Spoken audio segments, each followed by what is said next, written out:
네, 안녕하십니까 성도 여러분. 오늘은 4월 1일 목요일 새벽입니다. 오늘 함께 나눌 성경 말씀은 마태복음 26장 47절에서 56절까지 말씀입니다. 제가 봉독해 드리겠습니다. 말씀하실 때에 12 중에 하나인 유다가 왔는데 대제사장들과 백성의 장로들에게서 파송된 큰 무리가 칼과 몽치를 가지고 그와 함께 하였더라. 예수를 파는 자가 그들에게 군호를 짜 이르되 내가 입맞추는 자가 그이니 그를 잡으라 한지라. 곧 예수께 나와 랍비여 안녕하시옵니까 하고 입을 맞추니 예수께서 이르시되 친구여 내가 무엇을 하려고 왔는지 행하라 하신대. 이에 그들이 나와 예수께 손을 대어 잡는지라. 예수와 함께 있던 자 중 하나가 손을 펴 칼을 빼어 대제사장의 종을 쳐 그 귀를 떨어뜨리니 이에 예수께서 이르시되 내 칼을 도로 칼집에 꽂으라. 칼을 가지는 자는 다 칼로 망하느니라. 너는 내가 내 아버지께 구하여 지금 12군단 더 되는 천사를 보내시게 할 수 없는 줄로 아느냐. 내가 만일 그렇게 하면 이런 일이 있으리라 한 성경이 어떻게 이루어지겠느냐 하시더라. 그때 예수께서 무리에게 말씀하시되 너희가 강도를 잡는 것과 같이 칼과 뭉치를 가지고 나를 잡으러 나왔느냐. 내가 날마다 성전에 앉아 가르쳤으되 너희가 나를 잡지 아니하였도다. 그러나 이렇게 된 것은 다 선지자의 글을 이루려 함이니라 하시더라. 이에 제자들이 다 예수를 버리고 도망하니라. 아멘. 네, 오늘 봉독해드린 말씀을 가지고 칼은 칼집에 라고 하는 제목으로 말씀을 한번 살펴보도록 하겠습니다. 오늘날 우리 시대의 특징이 무엇이냐 우리가 한번 질문을 가지고 대답해 본다면 우리 시대가 물질의 시대다, 또 우리 시대가 무슨 평화의 시대다 그렇게 말할 수도 있겠습니다만 인간의 시대는 사실은 갈등의 시대다, 폭력의 시대다, 저는 그렇게도 정의할 수 있을 것이라 생각을 합니다.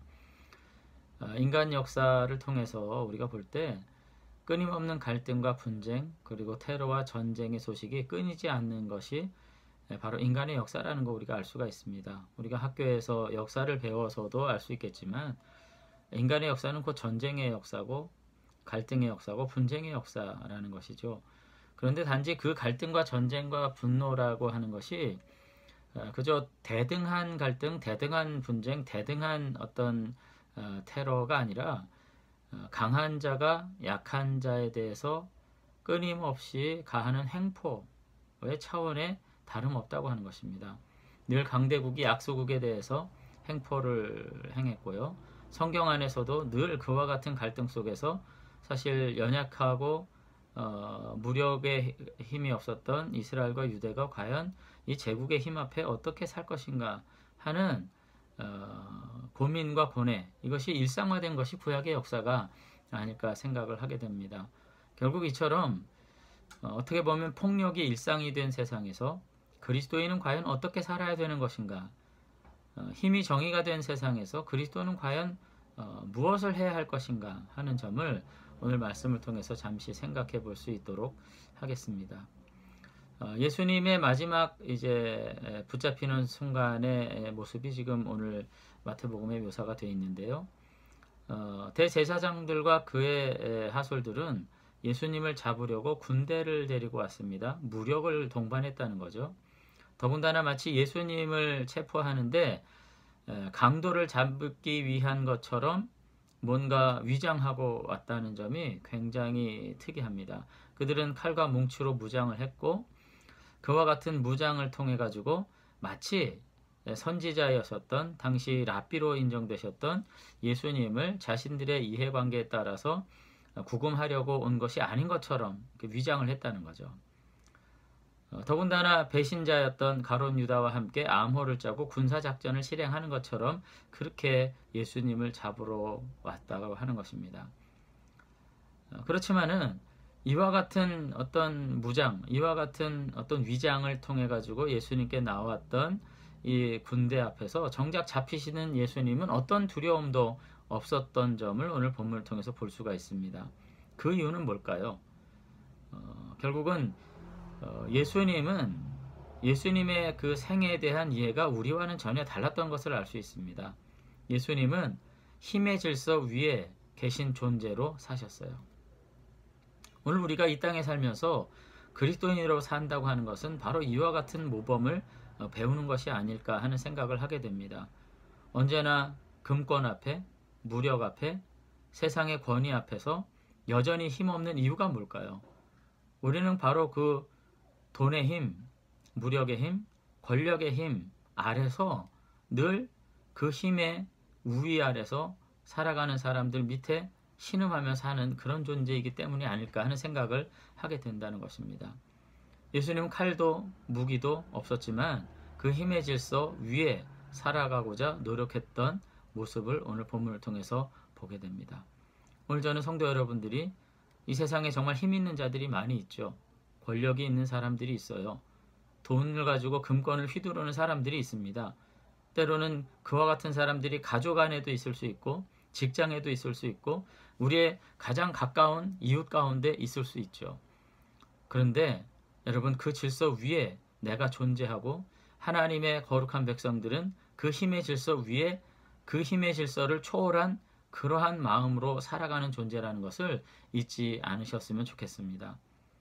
그렇게 될 때 우리는 다시 한번 하나님의 도우심과 하나님의 인도하심 가운데 살아갈 수 있음을 우리가 다시 한번 기억했으면 좋겠어요. 근데 그처럼 자신을 잡으러 왔던 이 무력자들 앞에서 담담했던 예수님과는 달리 베드로는 어떻게 했나요? 이 군대 앞에 폭력으로 저항했습니다. 칼로 맞섰습니다. 그렇지만은 그와 같은 저항 앞에서 오늘 예수님은 뭐라고 말씀하시냐면 칼은 칼로 망한다 이렇게 말씀하시는 거예요. 52절에 보니까 예수께서 이르시되 내 칼을 도로 칼집에 꽂으라. 칼을 가지는 자는 다 칼로 망하느니라. 너는 내가 내 아버지께 구하여 지금 12군단 더 되는 천사를 보내시게 할 줄 없는 줄로 아느냐. 오늘 이렇게 말씀하시면서 폭력에 폭력으로 저항하는 것에 대해서 옳지 않다라고 말씀하시는 것을 볼 수가 있어요. 그러면서 뭐라고 덧붙이시냐면은 이와 같이 폭력을 폭력으로 대항한다면 54절에 어떻게 성경의 거룩하신 뜻을 이룰 수 있겠느냐 하면서 저항을 중단하라고 이야기하시는 것을 볼 수 있습니다. 결국 예수님은 하나님의 말씀을 성취하기 위해서 순순히 잡혀가시기를 원하셨고 그 말씀을 이루기 위해서 죽음의 길도 마다하지 않으셨던 것을 볼 수 있어요. 우리 그리스도인은 칼의 힘이 아니라 하나님의 말씀에 순종하는 사람들임을 오늘 기억하실 수 있게 되시길 바랍니다.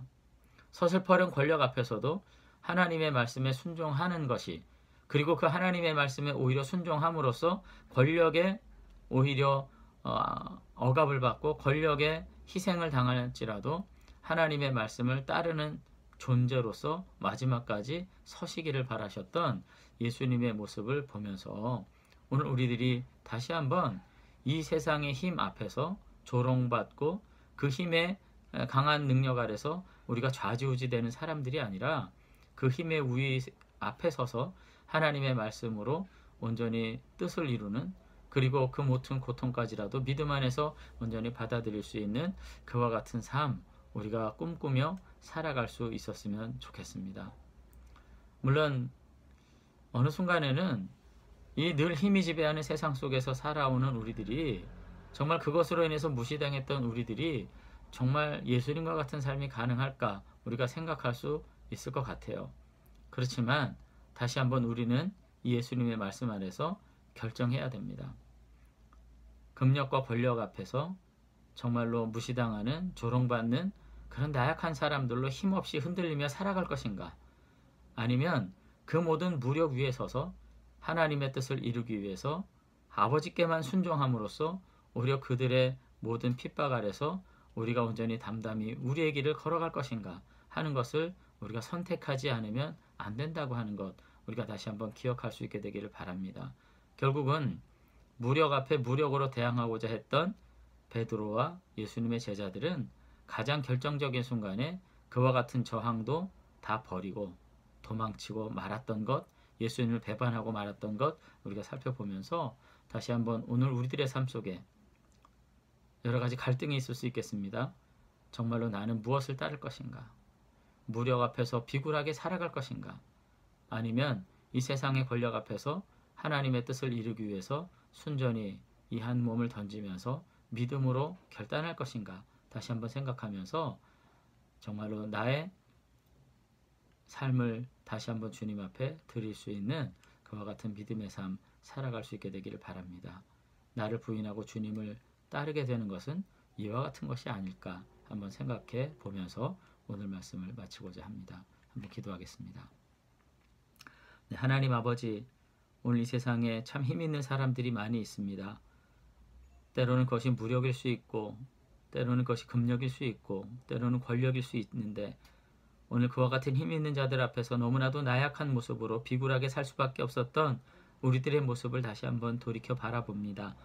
오늘 예수님께서 이 절대절명의 위기의 순간에 어떠한 모습을 보이셨는지 우리가 다시 한번 바라보게 되기를 원합니다.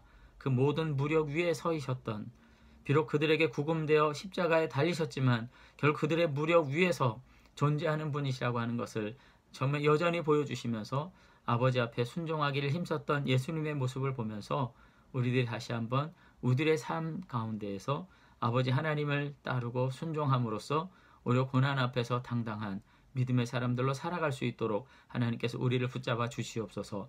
이 시대의 교회가 그렇게 되기를 원합니다. 이 시대의 성도들이 그와 같이 믿음의 자존심을 가진 존재들이 되기를 원합니다. 그래서 정말로 주님을 높이고 주님을 기쁘시게 하는 백성 되기를 원합니다. 하나님 아버지, 우리 하나교회 모든 믿음의 교우들 한 분 한 분 주님께서 기억해 주셔서 이 세상의 금력과 권력과 힘 앞에서 비굴한 자 되지 말게 도와주시고 오직 그 위에서 아버지 하나님께만 순종하는 거룩한 백성 되도록 축복해 주시옵소서. 그래서 우리 안에서 다시 한번 하나님의 자녀로서의 그 놀라운 은혜들을, 그 놀라운 선택의 기쁨들을 다시 한번 회복한 가운데 아버지 하나님을 찬양하며 고난 앞에 믿음으로 승리하는 참 백성들 되도록 축복해 주시옵소서. 주님께서 오늘 하루도 우리의 거룩한 통행 가운데 우리를 붙드시고 축복해 주실 줄로 믿사옵고 예수님 이름으로 기도드리옵나이다. 아멘. 네, 감사합니다. 성도 여러분, 오늘 하루도 우리들이 참으로 연약한 자 같지만 연약하지 않아요.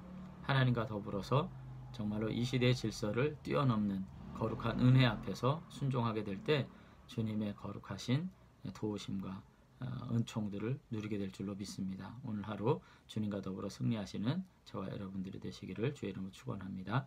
감사합니다.